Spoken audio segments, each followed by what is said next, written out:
Captain Jake Morrison stood on the bridge of his ship, watching the huge space station spin slowly in front of three bright suns. Kepler Station was bigger than most cities back on Earth, and it housed millions of different alien beings who came here to trade and make deals. The station had been humanity's first real success in joining the galactic community, and Jake felt proud every time he saw it. Lieutenant Commander Amy Patterson walked up to him with a worried look on her face. She was the ship's expert on alien life and had been studying the different species for years. Amy handed Jake a datapad and shook her head. Captain, the Vorthok delegation is demanding we give up our weapons and security teams. They say having armed humans on the station breaks the peace treaties we signed. Jake had dealt with the Vorthok before and knew they were trouble. These aliens looked like giant insects with hard shells and multiple eyes. They came from a world where the worst thing that could happen was a light rain shower. The Vorthok had never faced real danger in their entire evolution, and they could not understand why humans needed to be ready for violence. Most aliens in the galaxy came from what humans called garden worlds. These planets had gentle gravity. That made movement easy in weather that never changed much. The aliens who lived there had soft bodies and peaceful minds because they never had to fight for survival. Earth was different, and the galactic community had labeled it a Class 9 death world because everything on it tried to kill everything else. The trouble started 3 days ago when a group of human traders were attacked by space pirates. The humans were led by Captain Lisa Grant, who ran a small merchant ship that carried supplies between different worlds. Lisa and her crew were just minding their own business when the Sindari pirates tried to board their ship and steal their cargo. What happened next shocked the entire galaxy. Instead of surrendering like most species would do, Lisa and her crew fought back. They used basic fighting techniques that any human child would know and simple weapons that were common on Earth. The fight lasted only a few minutes, and when it was over, 3 pirates were in the medical bay, but none of them were dead. To humans, this seemed like a normal response to being attacked. On Earth, if someone tries to rob you, then you defend yourself, and that was exactly what Lisa had done. But to the aliens, this was the most violent thing they had ever seen. Most species would have just handed over their cargo and filed insurance claims later. The news spread through the galaxy faster than light travel. Aliens who had never seen real violence before were terrified by what humans could do. The Hegemony Council, which was the government that ruled most of the galaxy, called an emergency meeting to discuss the human problem. Ambassador Henry Collins represented Earth in the galactic government, and he had been trying to keep the peace for years. Henry was a patient man who understood that humans were different from other species, and he had worked hard to help everyone get along. But now he found himself standing in the great council chambers facing angry aliens who wanted to punish his entire species. The council chambers were a massive dome made of crystal that floated in space near the center of the galaxy. Representatives from hundreds of different worlds sat in floating chairs that moved around the room as they spoke. The most important members were the Ethereal Collective, who had been ruling the galaxy for thousands of years. The Ethereals were not physical beings like humans or most other species.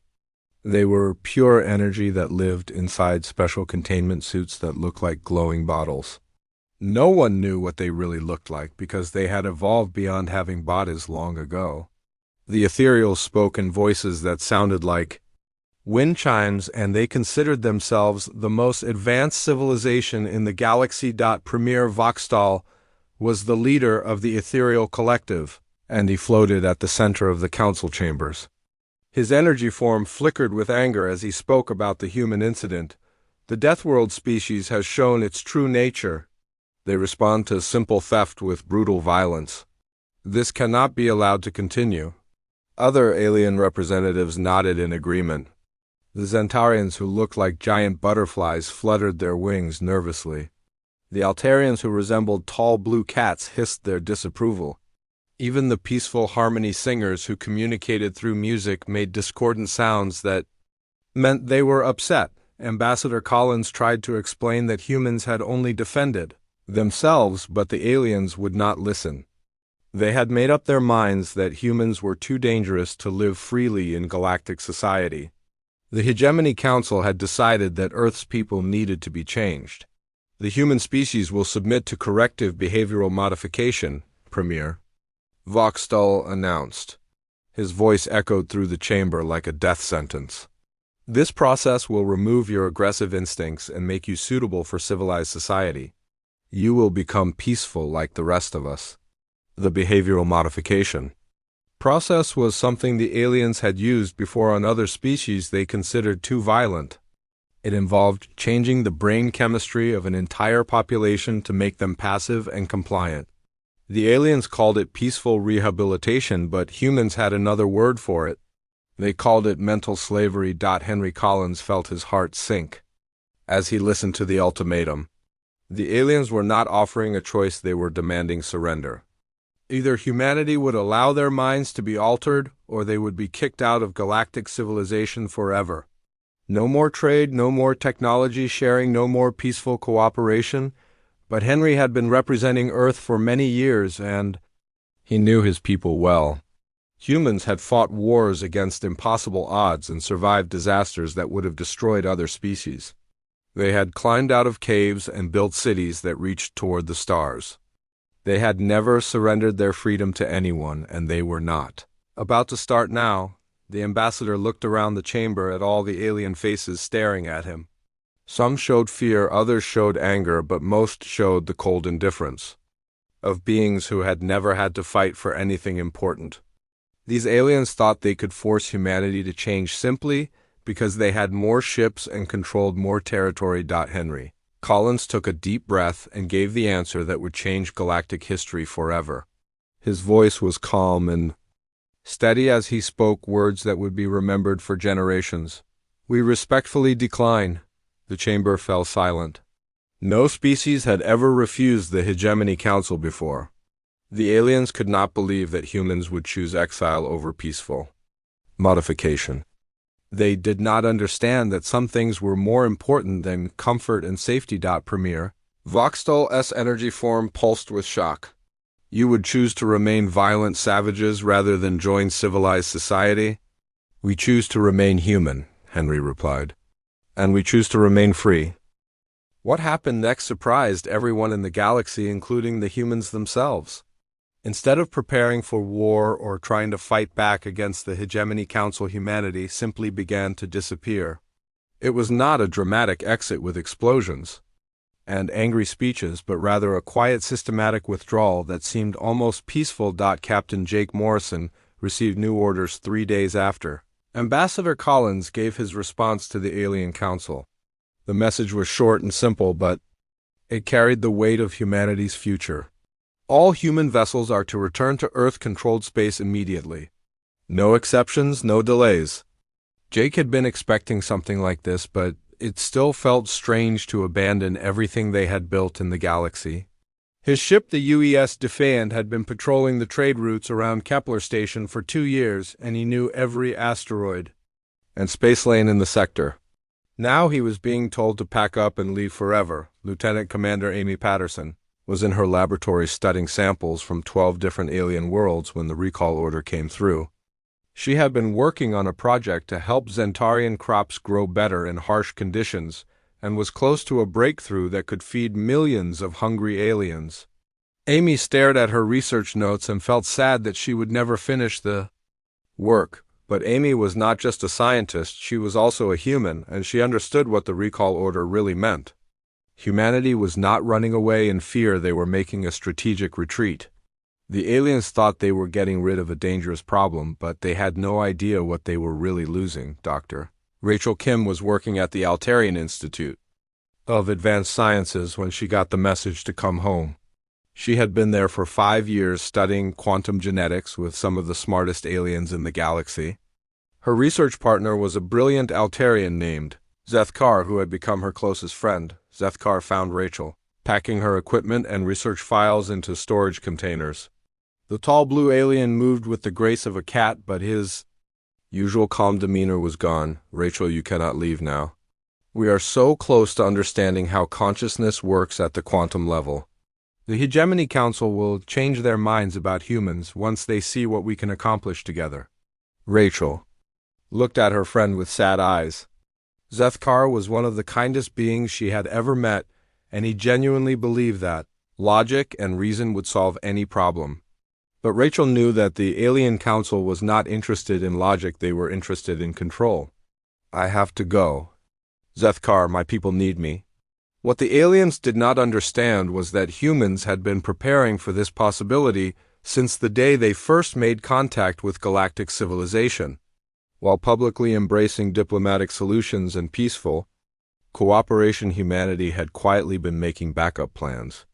They had been mapping jump routes, studying alien technology, and most importantly, learning everything they could about how galactic society really worked. Colonel Steve Barnes commanded a secret organization called the Terran Deep Space Reconnaissance Corps that most aliens did not even know existed.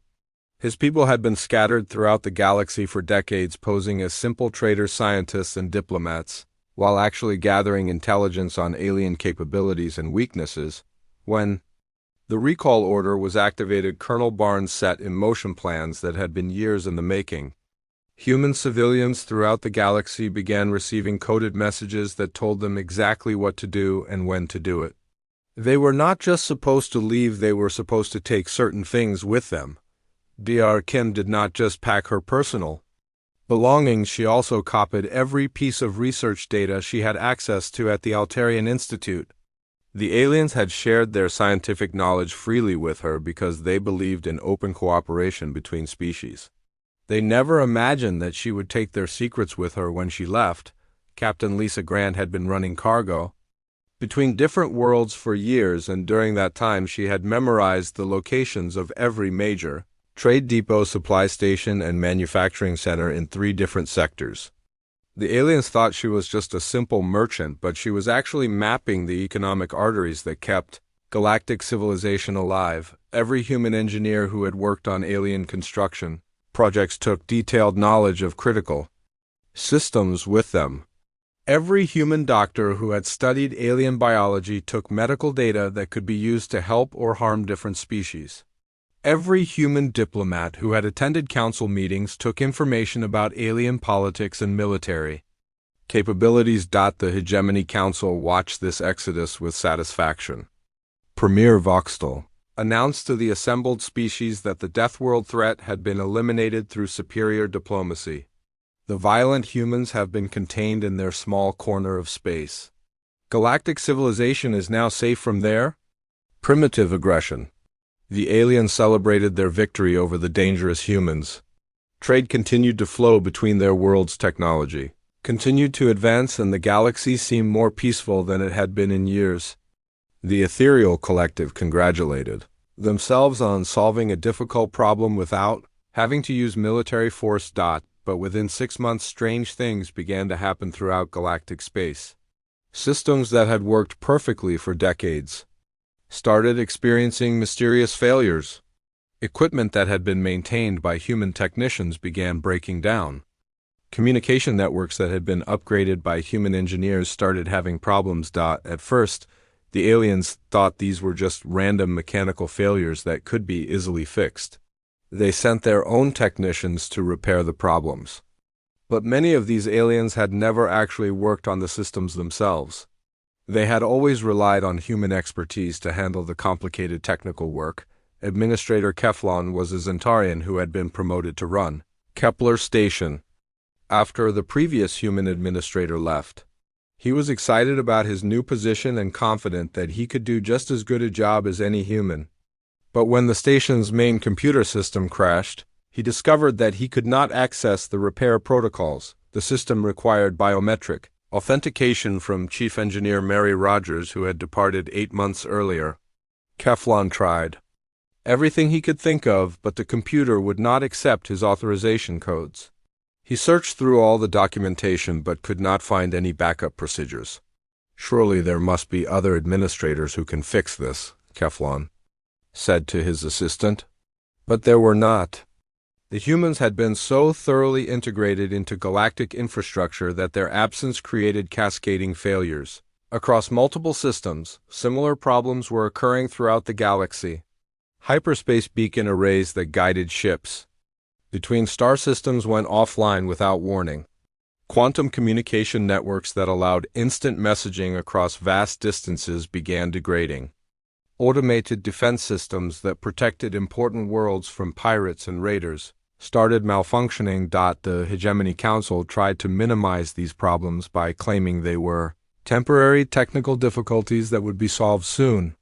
But the truth was that they had no idea how to fix systems that had been designed and maintained by human engineers for decades. Colonel Barnes monitored alien communications from a hidden base in the Veil Nebula and smiled as he read reports of infrastructure failures throughout galactic space. His people had done their job well. They had not sabotaged anything or caused deliberate damage. They had simply removed their expertise and knowledge from systems that could not function without them. They wanted us gone, Colonel Barnes told his staff. Now they are learning what that really means. The problem started small, but they grew bigger every day. What had begun as minor technical difficulties soon became major crises that threatened the stability of galactic civilization itself. The aliens who had celebrated the removal of humanity from their society were now discovering just how much they had depended on human expertise. The first major failure occurred in the Kepler trade network, which was the economic heart of three different sectors. The massive computer systems that tracked billions of transactions every day began experiencing memory errors that corrupted important financial data. Ships carrying valuable cargo arrived at their destinations only to find that there were no records of their purchases. Administrator Keflon spent sleepless nights trying to fix problems that seemed to multiply faster than he could solve them. Every time he thought he had found a solution, 3 more systems would fail. The Zentarian had been confident that his people could handle the technical work, but now he was beginning to understand why humans had been so important. The quantum resonance chambers that enabled faster-than-light communication across the galaxy started degrading at an alarming rate.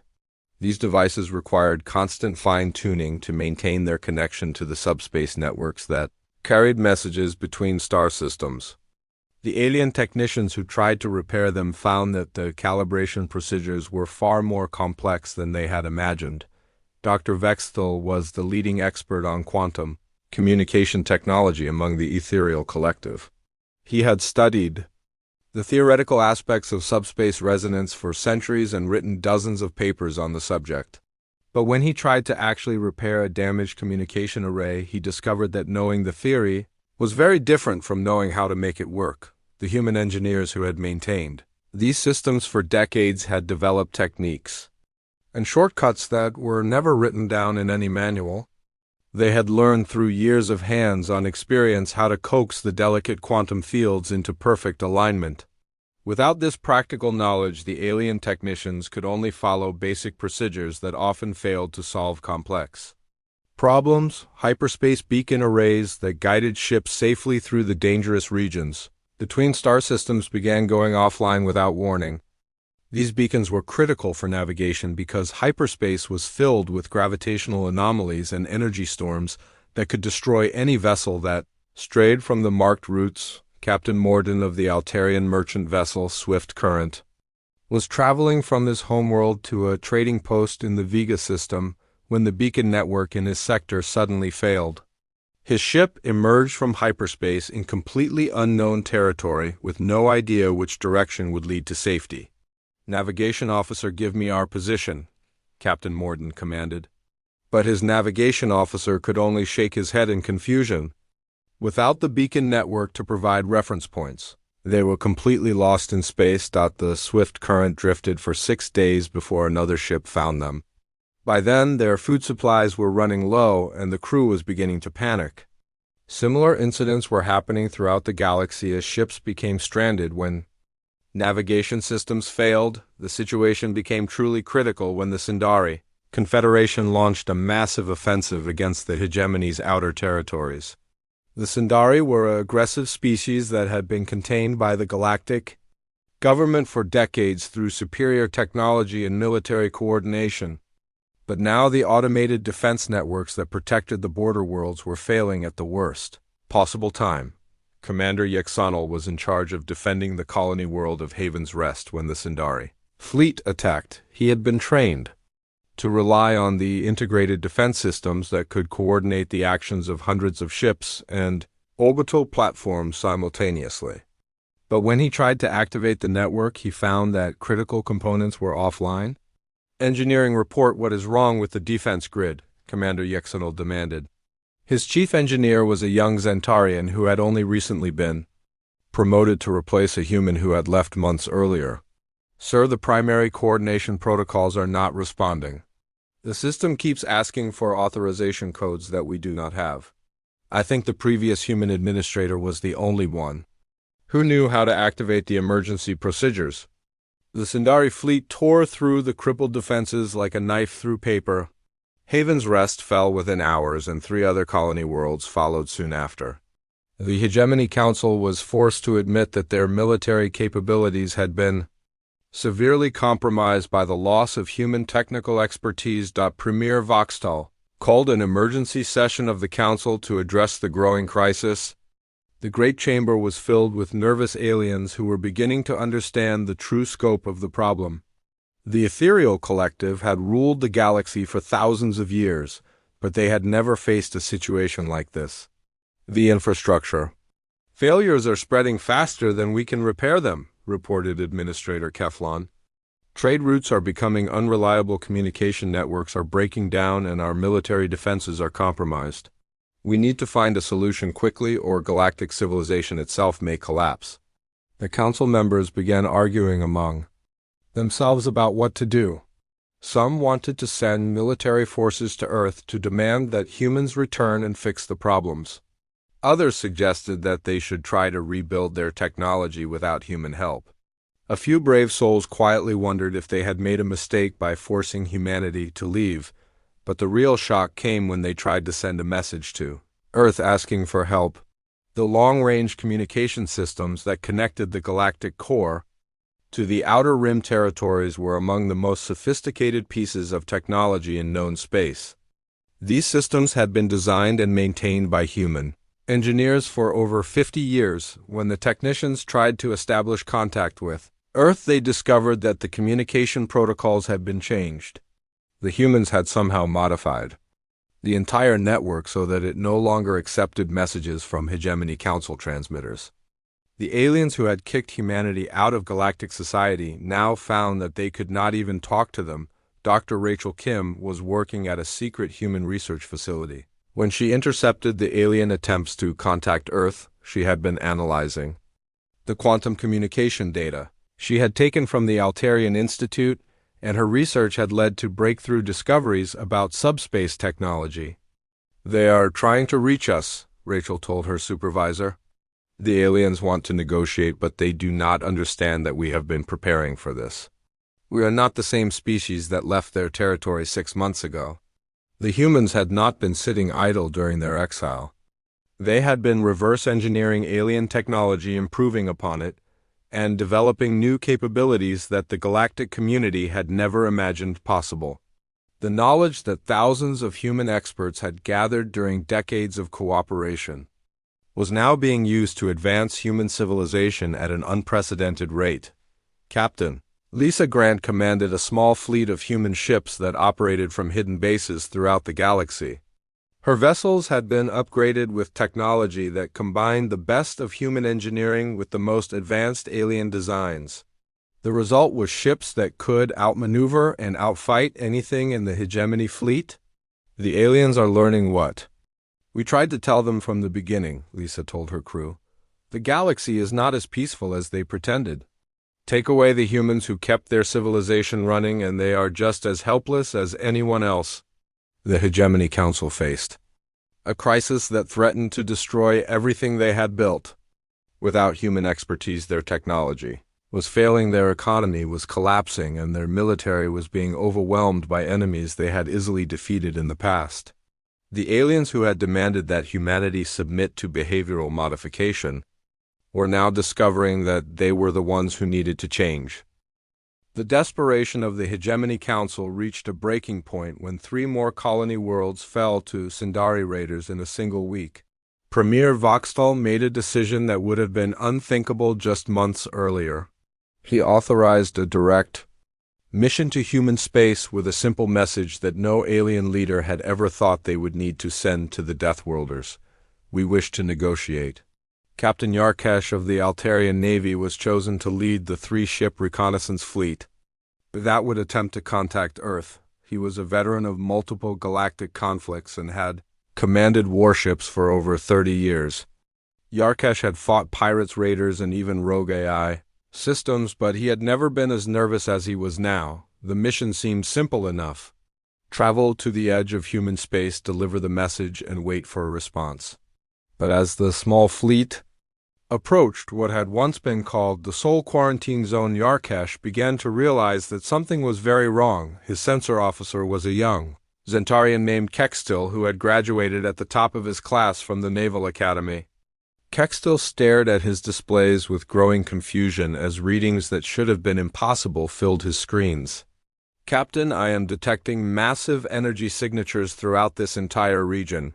The humans appear to have constructed some kind of defensive network. Yarkesh moved to the sensor station and looked at the data himself. What he saw defied everything he thought he knew about human capabilities. The primitive Deathworlders had built orbital platforms that bristled with weapons technology that should not have existed. Ships moved through formations that seemed to violate the basic laws of physics. This cannot be accurate, Yarkesh muttered. Run a full diagnostic on all sensor systems. There must be some kind of interference causing false readings. But the diagnostics came back clean. The sensors were working perfectly and the readings were real. Humanity had transformed their small corner of space into a fortress that made the hegemony's greatest military installations look like children's toys. The truth was that humans had not advanced centuries beyond their previous capabilities. They had simply stopped pretending to be limited by the technology standards that the galactic community had imposed on them.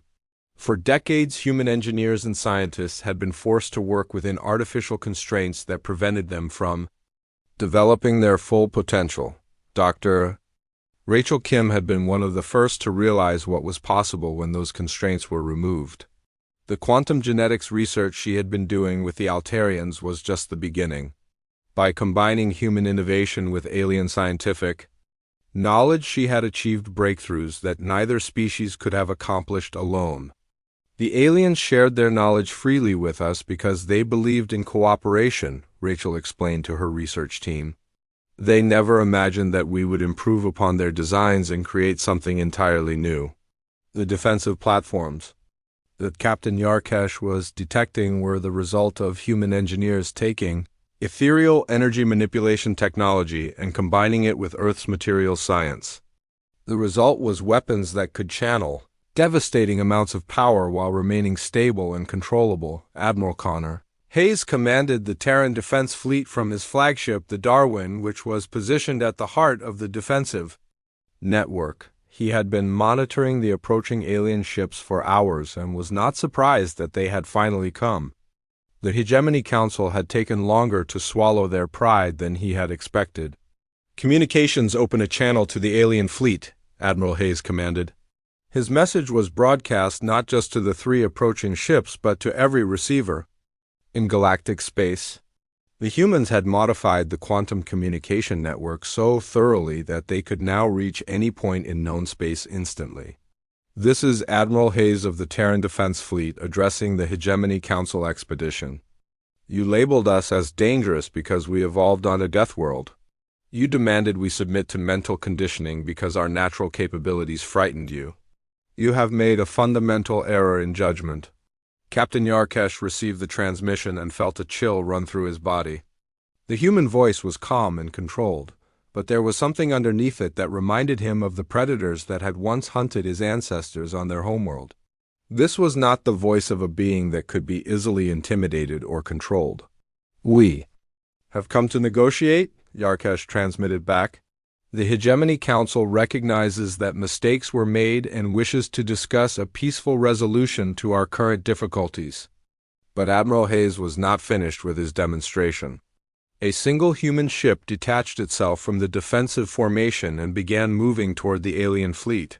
The vessel was sleek and deadly-looking with lines that suggested speed and maneuverability.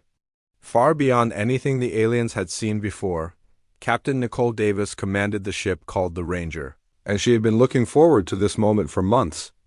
Nicole had been a merchant captain before the exile, running cargo between different worlds and trying to avoid trouble. But the aliens had forced her people to leave, and now she was ready to show them what humans could really do when they stopped holding back. "This is Captain Davis of the Terran ship Ranger," she transmitted to the alien fleet. "You want to see what we were hiding from you. You want to understand why we refused to let you change us. Watch carefully, because this lesson will only be taught once." The Ranger engaged all three alien ships simultaneously. Captain Yarkesh had expected some kind of negotiation or perhaps a display of superior firepower. He had not expected to find himself in the middle of a battle that would redefine his understanding of what was possible in space combat. The human ship moved like a living thing, twisting and turning through space in patterns that should have torn it apart. The Ranger's weapons fired with precision that seemed almost supernatural, hitting targets that should have been impossible to track. But most disturbing of all was the fact that the human ship was clearly holding back. "Tactical officer, return fire," Yarkesh ordered. But his weapons officer just stared at his console in shock. "Captain, our targeting systems cannot lock onto the human ship. It is moving too fast and changing direction too quickly for our computers to track." The battle lasted exactly 4 minutes. When it ended, all three alien ships were disabled but intact. Their crews were unharmed but thoroughly humbled. Captain Davis had not used her most advanced weapons or her most aggressive tactics. She had simply outmaneuvered and overwhelmed opponents using capabilities that most species could not even comprehend. "Your ships are disabled, but your life support systems are intact," Captain Davis transmitted to the alien fleet. "You will be towed to a safe location and released. Take this message back to your council. We are no longer playing by your rules." But the real demonstration was yet to come. Admiral Hayes activated a communication system that bypassed every security protocol the hegemony had believed was unbreakable. His message reached every world, every station, and every ship in galactic space simultaneously. "People of the galaxy, this is Admiral Hayes of the Terran Defense Fleet. For too long you have been told that humans are dangerous primitives who need to be controlled. For too long you have been told that peace can only be maintained by suppressing those who are different. Today you learn the truth." The message continued for nearly an hour as Admiral Hayes explained exactly what had happened and why. He told the galaxy about the ultimatum that had forced humanity to leave. He described the infrastructure failures that were crippling galactic civilization. Most importantly, he made it clear that humans had never wanted to conquer anyone. They had simply wanted to be treated as equals. "We are not your enemies," Admiral Hayes concluded. "But we are also not your servants. The age of human submission is over. What comes next depends entirely on whether you are willing to treat us with the respect that all intelligent beings deserve." The transmission ended, leaving the galaxy in stunned silence. The Hegemony Council faced a choice that would determine the future of galactic civilization. They could continue to treat humans as dangerous primitives and watch their society collapse, or they could admit that they had been wrong and try to build something better together. The galaxy changed forever after Admiral Hayes sent his message to every world in known space. The truth about what had happened between humans and the Hegemony Council spread faster than anyone could have imagined.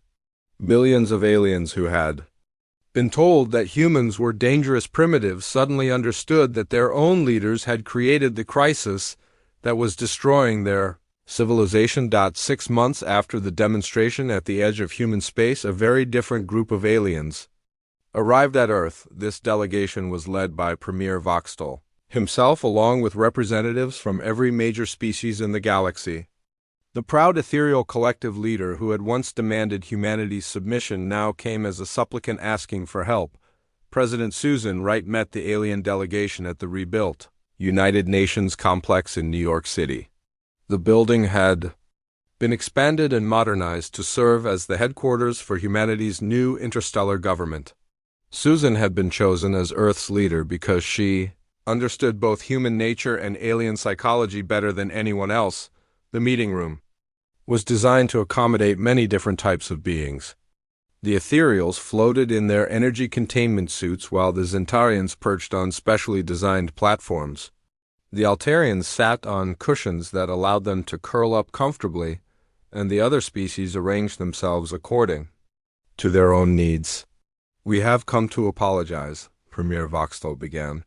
His energy form flickered with what humans had learned to recognize as deep shame. "We have also come to request your assistance. Our civilization is collapsing, and we do not know how to fix it." President Wright studied the alien leader carefully. She had read detailed reports about the infrastructure failures that were crippling galactic society. Entire sectors were without reliable communication. Trade routes that had operated for centuries were now too dangerous to use. Military forces that had once maintained peace were helpless against raiders and pirates. "What exactly are you asking for?" President Wright said. Her voice was calm but firm. She would not make this easy for beings who had tried to force her. "People to submit to mental conditioning. We need human engineers to repair our communication networks," Premier Voxtal replied. "We need human technicians to restore our navigation systems. We need human military advisors to help us defend against the Sindari offensive. We need you to come back and help us save galactic civilization." But President Wright surprised everyone with her response. "We are not interested in returning to the old system. We are not interested in being your repair crew or your military advisors. If you want our help, then we need to discuss a completely new arrangement." The negotiations that followed lasted for 3 months and involved representatives from hundreds of different worlds. The aliens were desperate to restore stability to their crumbling civilization, but they were also proud beings who had ruled the galaxy for thousands of years. Accepting humans as equals was not easy for species that had always considered themselves superior. Dr. Rachel Kim played a crucial role in the negotiations by demonstrating the scientific breakthroughs that humanity had achieved during their exile. Her research into quantum genetics had led to medical treatments that could cure diseases that had plagued alien species for generations. Her work with subspace technology had made faster than light travel safer and more efficient. "This is what cooperation can accomplish," Rachel explained to the assembled delegates. "When humans and aliens work together as equals, we can solve problems that neither of us could handle alone. But cooperation requires mutual respect and trust." The final agreement became known as the Terra Accords, and it fundamentally changed the structure of galactic civilization. The Hegemony Council was restructured to include human representatives with equal voting rights. The artificial limitations that had been placed on human technological development were permanently removed. Most importantly, the new government was based on voluntary cooperation rather than forced compliance. Captain Jake Morrison was promoted to admiral and given command of the joint human-alien fleet that was assembled to restore order to the galaxy. Working alongside former enemies, his crews helped rebuild the infrastructure that had been failing for months. But this time, humans did the work as partners rather than servants. The first major test of the new alliance came when the combined fleet confronted the Sindari Confederation that had been terrorizing the Outer Rim territories. The Sindari had grown bold during the chaos caused by the infrastructure failures and now controlled dozens of star systems that had once been under hegemony protection. Admiral Morrison led the joint fleet into battle against the largest Sindari armada that had ever been assembled. The alien raiders expected to face the same weakened forces that they had been defeating for months. Instead, they found themselves confronting a military alliance that combined human tactical innovation with alien technological resources. The battle was decisive and overwhelming. The Sindari fleet was not just defeated, it was completely destroyed as a fighting force. But more importantly, the joint fleet accomplished this victory while protecting the civilian populations that previous hegemony forces had been forced to abandon. "This is what we can accomplish when we work together," Admiral Morrison told his mixed human and alien crew. "The Sindari thought they could take advantage of our divisions. They learned that cooperation makes us stronger than any of us could be alone. Dr. Rachel Kim returned to her scientific research, but now she led a truly integrated team where human innovation was celebrated rather than feared. The breakthroughs that followed changed the fundamental nature of galactic civilization. New medical treatments eliminated diseases that had caused suffering for millennia. Advanced transportation systems made travel between worlds safer and faster. Clean energy technologies provided power for growing populations without damaging planetary environments. Captain Lisa Grant became the head of the new Galactic Trade Commission that regulated commerce between different species. Her knowledge of trade routes and economic systems helped create a more fair and efficient system that benefited everyone. The pirates and raiders that had once plagued merchant vessels found themselves facing security forces that actually knew how to fight. The most significant change was in how different species viewed each other. The old system had been based on the idea that some beings were naturally superior to others. The new system recognized that every species had unique strengths and capabilities that could benefit the whole galaxy when properly utilized. Premier Voxtal himself underwent a transformation that amazed everyone who knew him. The proud ethereal leader, who had once demanded human submission, became one of the strongest advocates for interspecies cooperation. He worked closely with President Wright to establish cultural exchange programs that helped different species understand each other better. We thought that maintaining order required us to suppress those who were different, Premier Voxtal admitted during a joint address to the new Galactic Council. We have learned that true strength comes from embracing diversity and allowing every species to contribute their unique gifts to our common civilization. The Terra Accords established principles that would guide galactic society for generations to come. Respect for all intelligent life became the foundation of interspecies law. Voluntary cooperation replaced forced compliance as the basis for political relationships. Most importantly, the agreement recognized that no single species had the right to determine the fate of others. In the deepest archives of the Galactic Council, a new document was added to the required reading list for all diplomats and military officers. The day Deathworlders stopped playing nice became more than just a historical record. It became a reminder that civilization is strongest when it is built on mutual respect and cooperation. Years later, when students studied this period of galactic history, they would learn that humanity's greatest achievement was not conquering the galaxy or proving their superiority over other species. Their greatest achievement was showing that different beings could work together as equals to build something better than any of them could create alone. The age of human integration had begun, and the galaxy would never be the same. Peace was no longer maintained through suppression but through understanding. Progress was no longer limited by artificial constraints but driven by the combined creativity of all species working together. The Deathworlders had not just stopped playing nice, they had taught the galaxy what it truly meant to be civilized.